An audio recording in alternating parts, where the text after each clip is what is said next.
कंस वध जब हुआ, ध्यान देना, कंस वध जब हुआ तो कंस की दो पत्नी हैं, कंस की दो पत्नियां हैं, एक का नाम है अस्थि और एक का नाम है प्राप्ति। अस्थि अर्थात है, प्राप्ति अर्थात होगा। कंस मतलब अभिमान, कंस प्रतीक है अभिमान का। या तो अभिमान मनुष्य को है या अभिमान होगा। कंस अस्थि यानी अभिमान है, कंस प्राप्ति यानी अभिमान होगा। तो अस्थि और प्राप्ति ने जाकर के अपने पिता मगध नरेश राजा जरासंध को जाकर के सारा वृतांत बताया।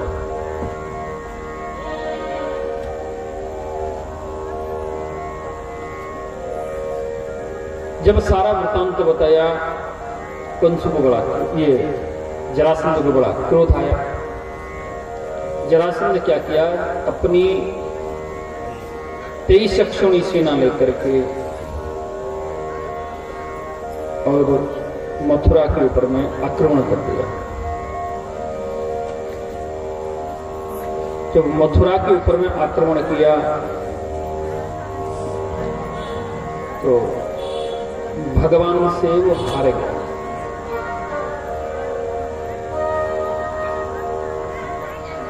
आचार्य श्री सुखदेव कहते, राजन, जरासंध मथुरा के ऊपर 1, 2, 4, 10, 12, 15 बार नहीं, सीधा सीधी 17 बार आक्रमण किया। लेकिन 17वीं बार भगवान श्री कृष्ण बलराम ने उनको, श्री राजा जरासंध को हरा दिया। जब जरासंध हारा, 18वीं बार आक्रमण का नंबर आया।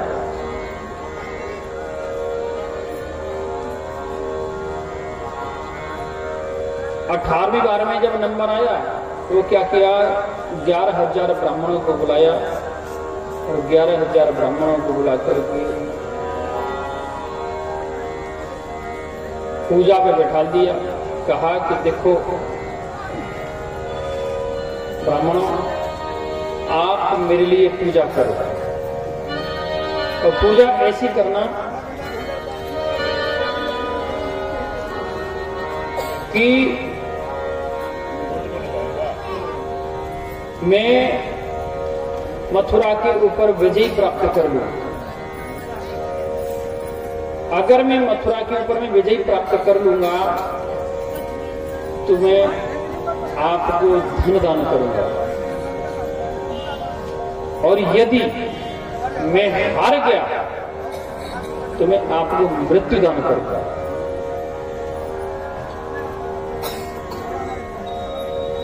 मैं आपको मृत्यु दान करूंगा। दान आपको दोनों तरफ से स्वीकारना पड़ेगा। मैं विजयी हो जाऊंगा तो धन, भूमि, अन्न दान करूंगा, और हार जाऊंगा तो आपको मृत्यु दान करूंगा, लेकिन दान आपको दोनों तरफ से लेना पड़ेगा। ब्राह्मण देवता डर गए।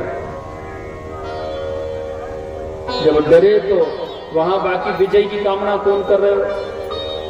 वहां तो अपनी प्राणन की लालसा लग रही है, बचवे की, हमारे प्राण बच जाए।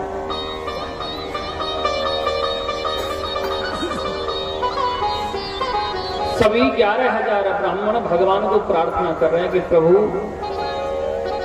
हे मथुराधीश, इससे हमारी प्राण रक्षा करो।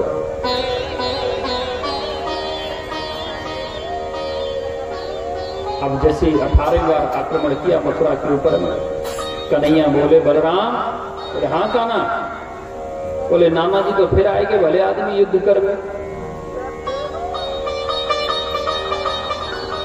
बोले बलराम बोले आने दो, फिर क्या भयो, आएगा तो फिर युद्ध करेंगे। कन्हैया बोले ना बलराम, मेरी इच्छा है कि भले आदमी या बार भाग चल,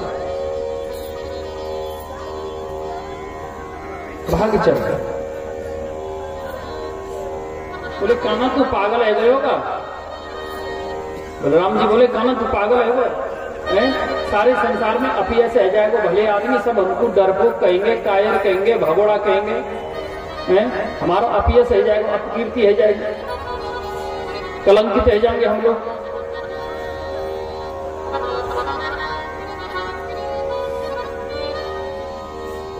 बोले नहीं नहीं बलराम, मेरी तो इच्छा है कि मैं ना चाहूं कि मेरे कारण काल की हत्या हो, बाकी फिर तुम जैसो करो। बलराम जी बोले कान्हा देख, तू जो टेढ़ी बात करे सो सुन, मेरी समझ में ना आवे, सीधी सीधी बात करोगा। कह रहे हो कि मैं काऊ कष्ट ना देना चाहूं, अर्थ का है। बोले अर्थ याको जी है कि नाना जी जो है इस बार 11,000 ब्राह्मण को तपस्या पे पूजा पे बैठाल के आए, अगर ये जीत जाएंगे तो उनको धन दान करेंगे, और अगर हार जाएंगे तो मृत्यु दंड देंगे, और ये हमसे जीत सकते नहीं, इनको हम मार सकते नहीं है।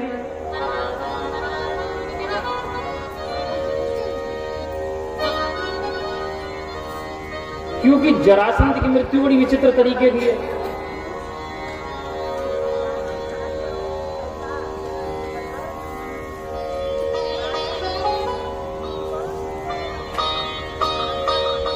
जरा नामक राक्षसी के द्वारा, जरा नामक राक्षसी के द्वारा उनका पालन पोषण हुआ महाराज जरासंध का। क्योंकि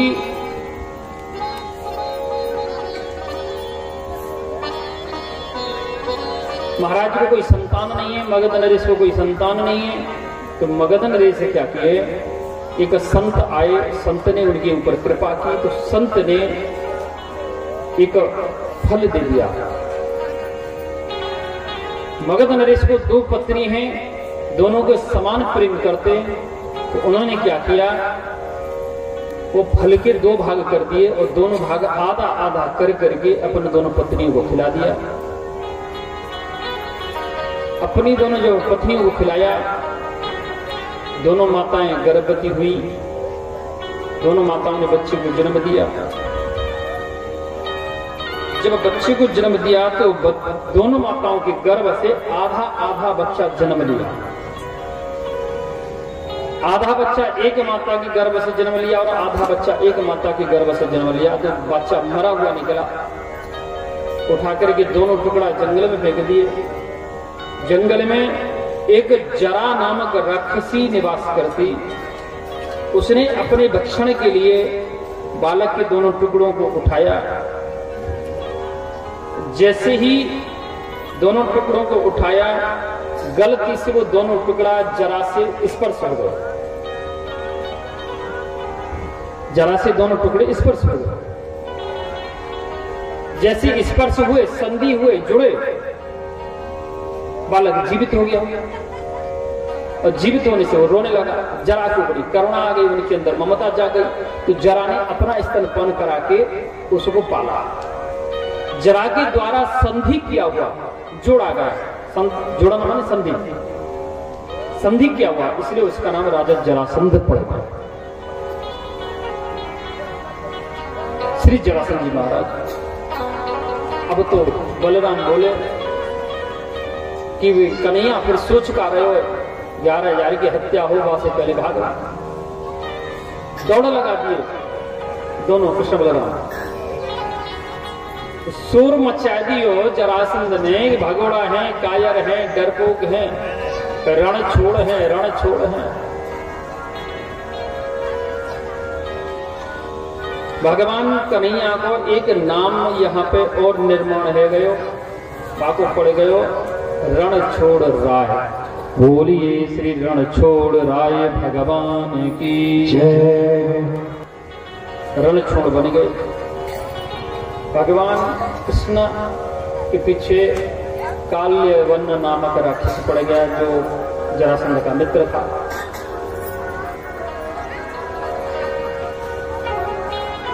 काल्यवन को रघुवंशी राजा मुचकुंद के द्वारा भगवान काल्यवन का उद्धार कराया।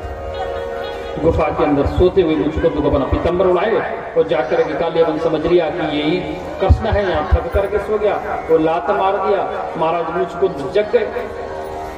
महाराज मुचकुंद थे रघुवंशी, त्रेता युग के देवासुर संग्राम में वो थक गए, सो गए। उनको वरदान था जो उन्हें अनायास जगाएगा, दृष्टिपात होने से, नजर पड़ने से वो भस्म हो जाएगा। मुचकुंद की नजर पड़ने से काल्यवन यहां भस्म हुआ।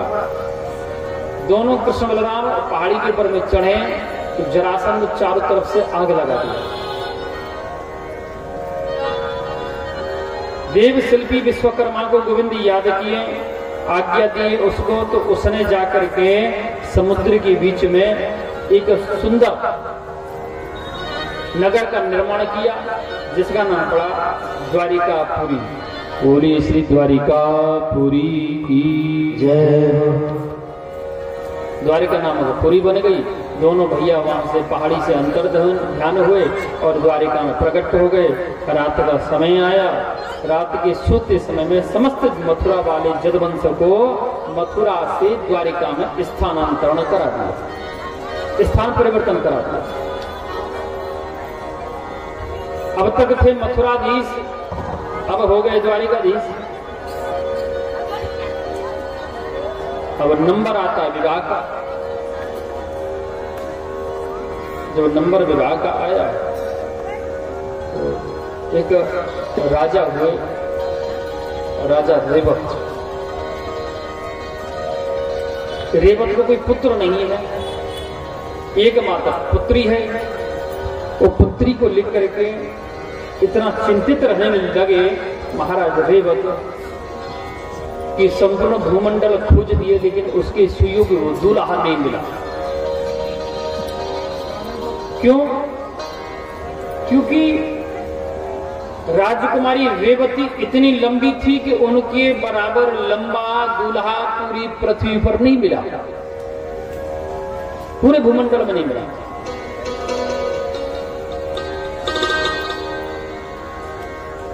राजा रेवत दुखी होकर के अपनी तपोबल से रेवती को लेकर के ब्रह्मलोक पहुंचे। जाकर के ब्रह्मा जी को प्रणाम किए। बोले ब्रह्मा जी, एक तो तुमने संतान दी, वो भी पुत्री, और वो भी ऐसी दे दी कि उसका कन्यादान नहीं कर सकता।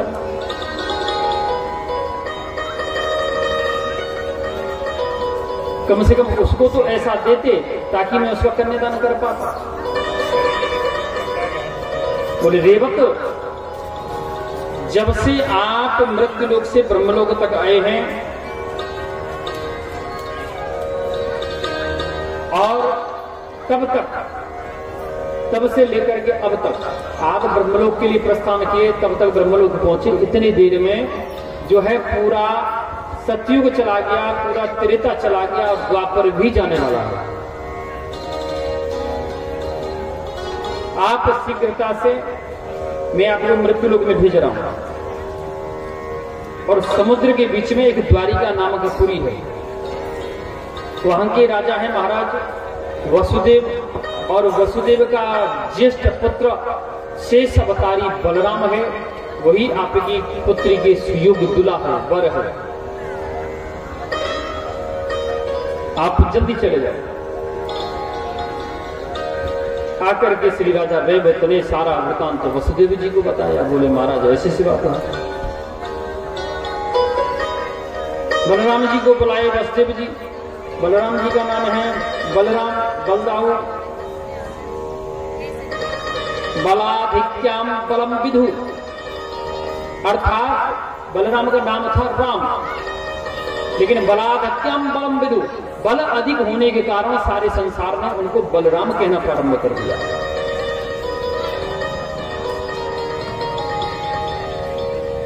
बलराम को बुलाए, बलराम को बुला करके उनका मुख्य हथियार था हल और मूसल।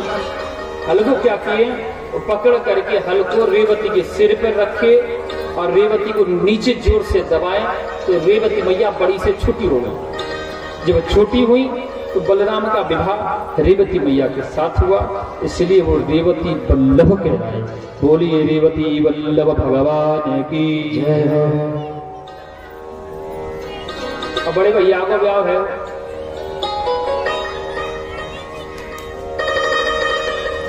मथुरा द्वारिका पुरियों के राजा बन गए। बड़े भैया को जो कांटो हतो हमारे सामने कि हमें विवाह करना है, माँ बाप से बताएं, काऊ के कहें कि भैया हमें शादी करनी है, तो बोल देंगे भले आदमी तू छोटो है कि शादी कर रहे हो, अभी तो बड़ो भैया बैठो शादी का। कांटो हट गए रास्ता से कि बलराम की शादी है कि अब हम रह गए अकेले।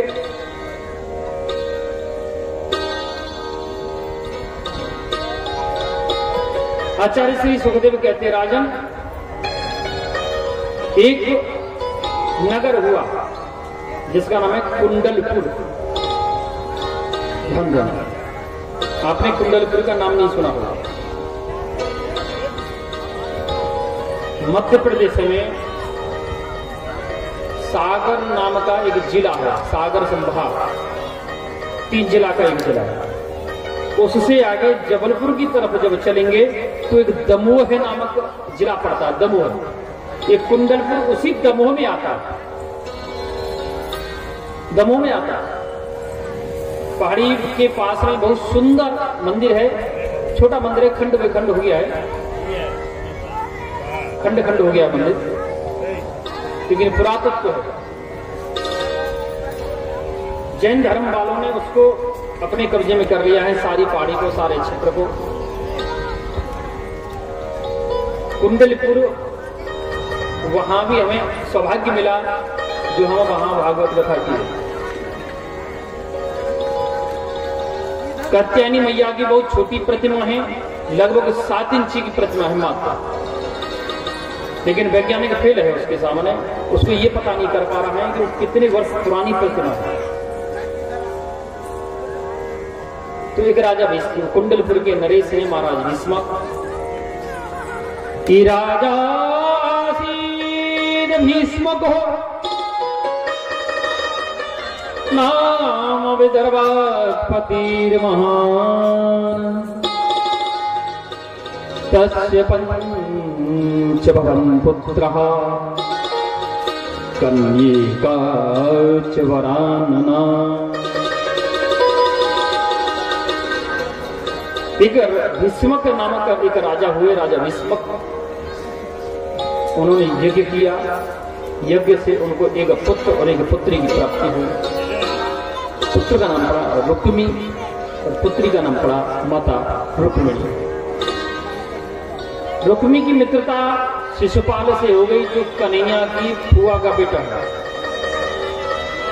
और माता रुक्मिणी बचपन से और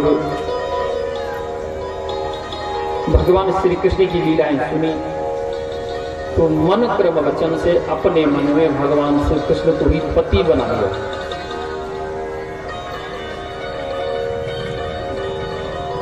अब माता रुक्मिणी धीरे धीरे बड़ी होने लगी। शिशुपाल ने क्या किया, अपने मित्र ये रुक्मी क्या किया, अपने मित्र शिशुपाल को वचन दे दिया कि मैं अपनी बहन का विवाह तेरे साथ करूंगा। और माता रुक्मिणी भगवान गोविंद को पति बना चुकी।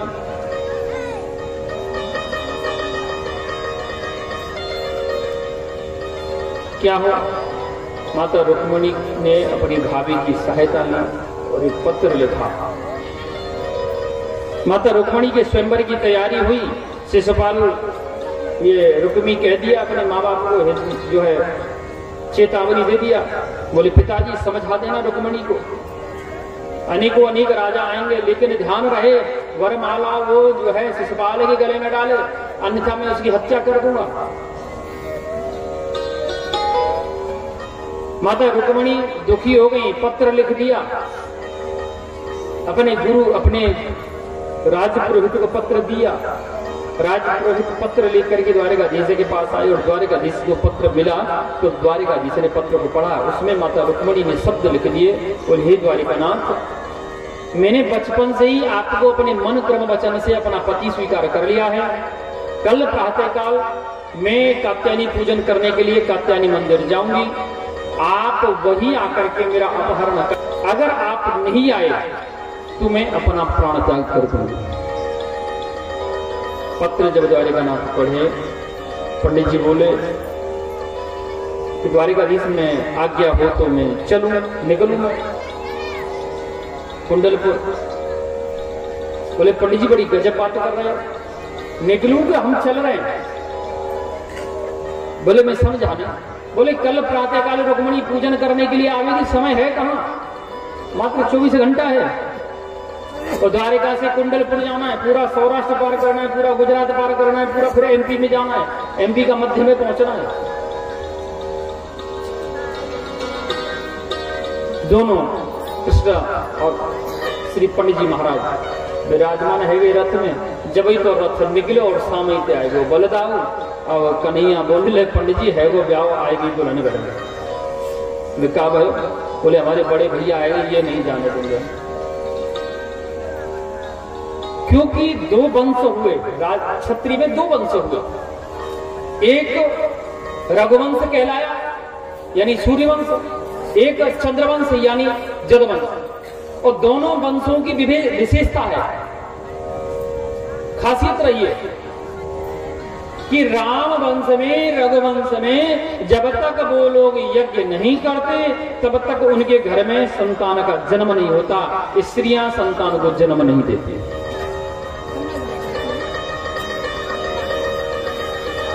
और ये चंद्रवंश में, जदुवंश में जब तक ये लोग एक दूसरे की खोपड़ी नहीं फोड़ते, लड़ाई झगड़ा नहीं करते, न मारते हैं न मरते हैं, तब तक इनके विवाह नहीं होते। शाम को 5 बजे तक विवाह का कोई प्रस्ताव नहीं, और 5:10 पर कह दो दुल्हन आए तो नहीं घर में। कह में ना हमारे कि खीकरी ना पापड़ी और लद्द बहू आए करी।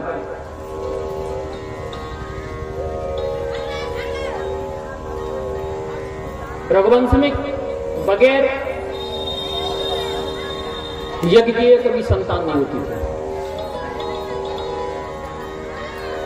एक बार महाराज देखिए, कुछ करने के लिए कुछ खोना पड़ता है। एक समय की बात, महाराज दिलीप और वैकुंठ से भगवान के दर्शन करके लौट रहे हैं।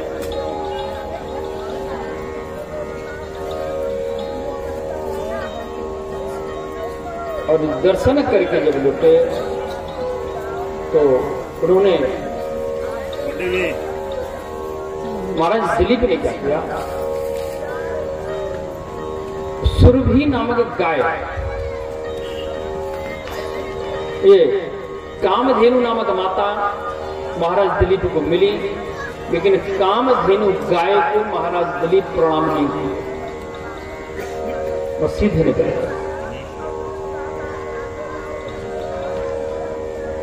परिणाम, जल्दबाजी में राजा दिलीप निकले। परिणाम ये हुआ कि राजा दिलीप को कोई संतान नहीं हुई, बुढ़ापा आ गया। एक दिन राजा दिलीप अनायास महर्षि वशिष्ठ के, महाराज वशिष्ठ के आश्रम में गए, जाकर के सारा वृतांत बताया। बोले गुरुदेव में क्या कारण है, मेरी संतान नहीं हुई है। तब महाराज वशिष्ठ कहे कि आप गौ सेवा करो, क्योंकि आपने माता कामधेनु का अपराध किया। माता कामधेनु का अपराध किया, आपने माता कामधेनु को प्रणाम नहीं किया, यही अपराध आपको लग गया। तो महाराज दिलीप और उनकी पत्नी महर्षि वशिष्ठ के आश्रम में बैठे, बोले गुरुदेव कामधेनु मैया की तो सब संतान, जितनी भी गाय है सब कामधेनु की संतान है। बोले हाँ, तो ऐसा करो, मेरे आश्रम में नंदनी नामक गैया है, आप नंदनी की सेवा करो। अब तो राजा दिलीप माता नंदनी की सेवा करते, सुबह प्रातःकाल भोजन इत्यादि करके जंगल में ले जाते नंदनी को। आगे आगे मैया नंदनी चलती, पीछे पीछे महाराज दिलीप। नंदनी चलती तो दिलीप जी भी चलते, नंदनी खड़ी हो जाती तो दिलीप जी खड़े हो जाते, नंदनी बैठ जाती तो दिलीप जी बैठते, नंदनी फिर उठ करके चलती तो फिर दिलीप जी चल देते।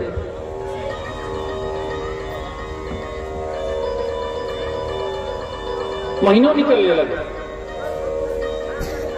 एक दिन राजा दिलीप एक जंगल में जब माता नंदनी को लेके गए, वहां का मनोहर दृश्य देख करके राजा दिलीप मोहित हो गए और वहां की आनंद लेने लगे और माता नंदनी को भूल गए।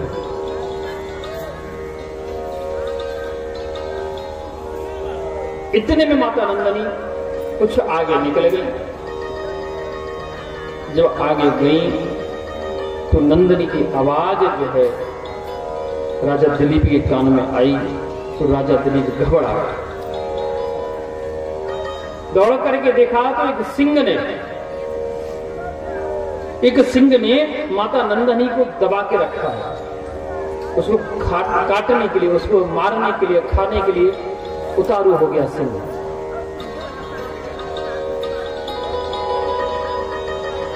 जाकर के महाराज दिलीप हाथ जोड़ने लगे, हे सिंह, आप देवी नंदनी को छोड़ दो।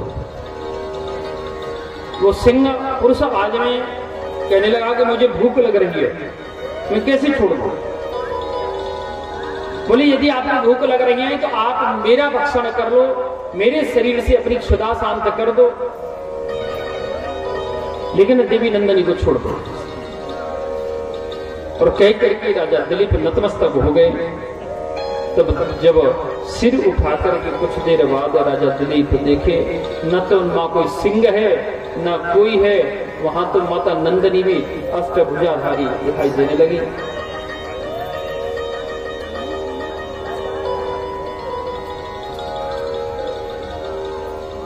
तब माता नंदनी को श्री राजा दिलीप प्रणाम करने लगे। बोले माता ये सब लीला क्या है? बोले दिलीप मैं तेरी परीक्षा कर रही थी।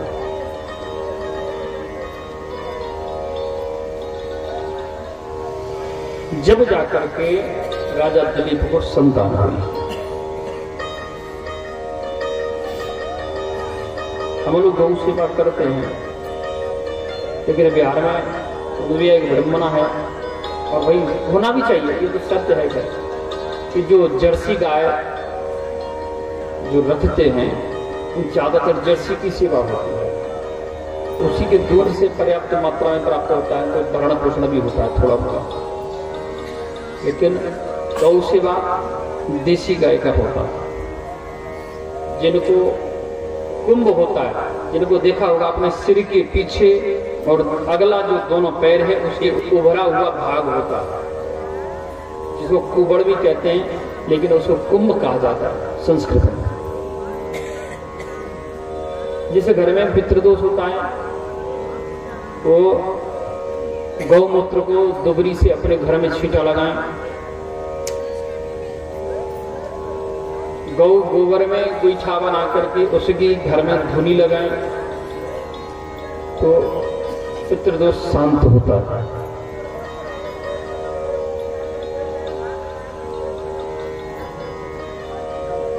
गौ के घी का दीपक जलाना, पंचामृत बना करके रखना, या पंचगव्य अर्थात गौ दूध, गौ दही, गौ घी, तीन गौ मूत्र और गौ गोबर, पांचों चीजें मिलाकर के अपने घर में छींटा लगाना, इसको पंचगव्य बोला जाता है।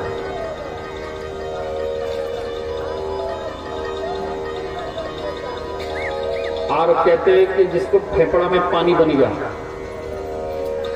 कहते हैं ना पांडु की बीमारी बोला जाता है उसको, आयुर्वेद के अनुसार।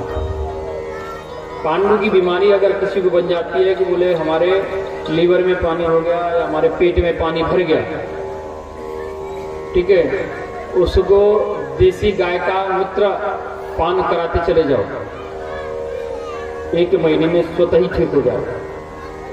क्योंकि गौ माता एंटीबायोटिक टेबलेट का काम करती है।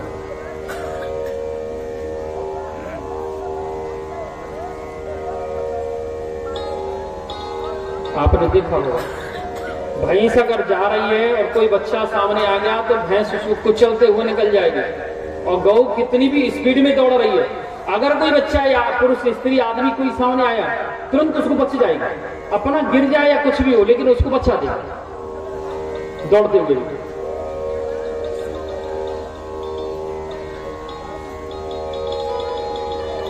भगवान श्री कृष्ण कहने लगे, हे ब्रह्मा देवता अब शादी नहीं हो पाएगी। बोले कि इनको तो मैं देख लूंगा। बलराम बोले, चोरे कन्हैया तू कहां जा रहे हो? अब कन्हैया कछु कैसे बात है, पहले ब्राह्मण देवता बोल पड़े बीच में। बोले महाराज, कुंडलपुर की राजकुमारी रुक्मणी ने इनको पति बना लियो है, इनको पति मान लियो है और उनके भैया उनके पिता जबरदस्ती शिशुपाल के संग शादी कर रहे हैं, तो इसलिए उनको प्राप्त करने के लिए उनको लेने के लिए जा रहा है। बलराम जाने गए कि मैं युद्ध अवश्य होगा। बोले कान्हा ऐसा कर, तू आगे आगे चल, पीछे से मैं आए रहूं, चिंता मत करियो कि युद्ध जरूर होगा। दारुक को आज्ञा दी, दारुक को आदेश करे और दारुक ने सेना सजाई और सेना प्रस्थान करेगी कुंडलपुर का द्वारिका का।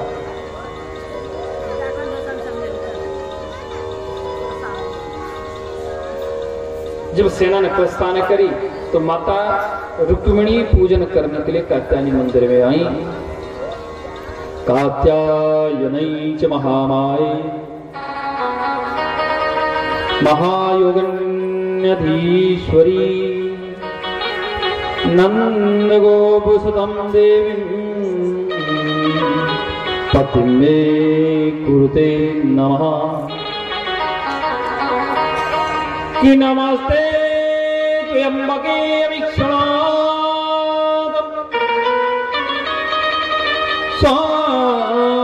तनुयुतां शिवां